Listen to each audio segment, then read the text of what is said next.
Kami dari kelompok 4 akan mempresentasikan tentang perkembangan iptek di Indonesia.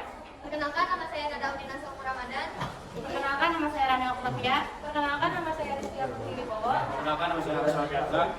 Di sini akan Mempresentasikan tentang perkembangan iptek di Indonesia. apa sih iptek itu? Iptek adalah bisa disebut juga ilmu pengetahuan dan teknologi. Iptek juga sebagai ilmu yang mempelajari mengenai perkembangan teknologi berdasarkan pada pengetahuan, ilmu pengetahuan dan teknologi diperlukan secara prinsip untuk membangun sebuah kemajuan dalam perkembangan global. Ilmu pengetahuan juga menjadi studi pengenalan alam serta perilaku dunia fisik dengan alam melalui berbagai metode ilmiah. Ilmu pengetahuan sendiri didefinisikan sebagai proses mengamati, identifikasi, eksperimen, deskripsi, penyelidikan, serta penjelasan teoritis mengenai fenomena alam tersebut.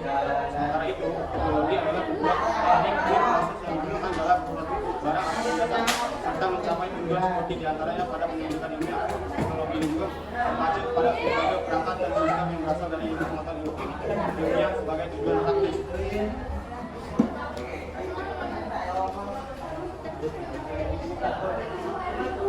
Contoh-contoh iptek di Indonesia.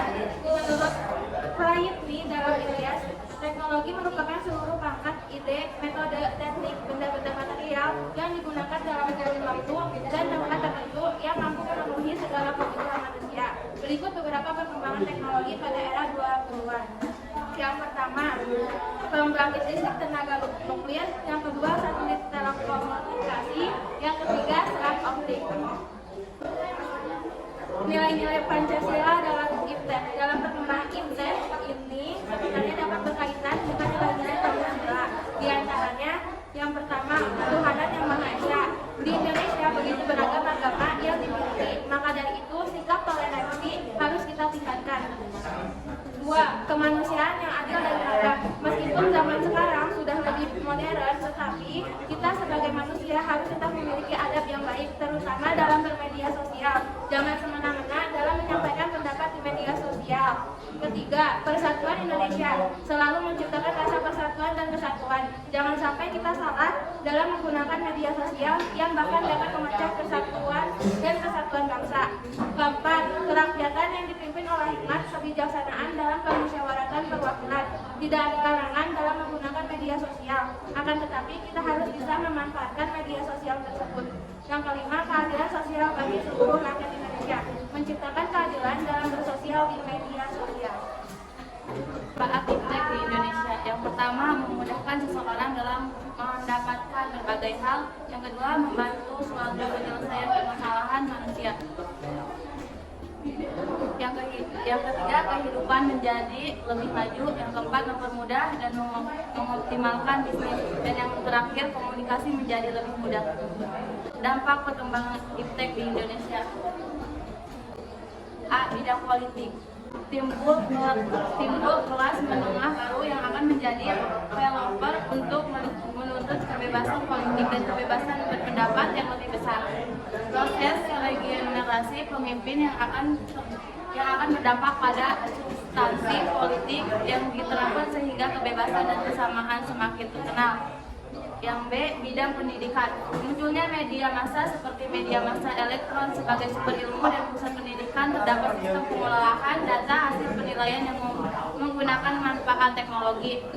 Ada juga bidang sosial budaya, meningkatkan rasa percaya diri dan ketahanan diri sebagai suatu bangsa yang akan menjadi semakin kokoh, tekanan serta kompetisi yang tajam di berbagai aspek kehidupan sebagai konsekuensi. Globalisasi akan melahirkan generasi yang disiplin, tekun, serta kerja keras. Ada D. Bidang ekonomi dan industri.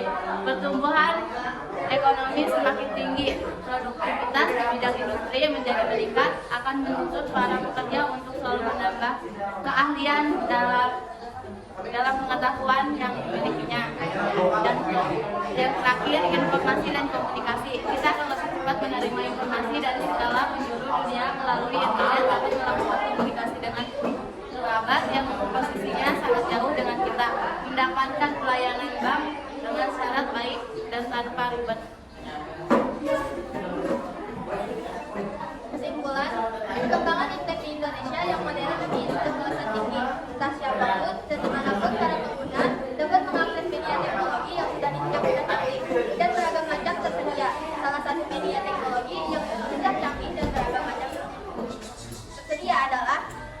media internet yang dapat membantu masyarakat atau para pelajar mempelajari ataupun mengetahui informasi seputar kebudayaan, teknologi, dan lain-lain yang ada baik di Indonesia maupun mancanegara yang belum diketahui. Internet sebagai media pencari informasi merupakan salah satu yang paling banyak digunakan. Dimanapun setiap pengguna internet dapat mencari informasi yang mereka inginkan, kapanpun dan dimanapun. Kemudahan inilah yang membuat pengguna internet semakin banyak. Dengan banyaknya pengguna internet, para penyedia informasi di internet lebih dituntut untuk lebih inovatif dan kreatif dalam menyediakan informasi terhadap pengguna agar dapat mengikuti perkembangan saat ini dan tetap dapat dinikmati informasinya. Adanya iptek juga akan mengintegrasi antar sistem yang dapat meminimalisir manipulasi data, penggandaan, dan banyak kejahatan lainnya. Penggunaan iptek juga meminimalisir penggunaan kertas yang kurang ramah lingkungan. Ada yang ingin bertanya? Saya mau nanya, Ya, apa akibatnya jika Indonesia tidak mengembangkan iptek? Izin bertanya. Ya, silakan. Jelaskan dampak perkembangan iptek di bidang informasi dan komunikasi. Iya mau nanya, Ya, silakan. sebutkan 3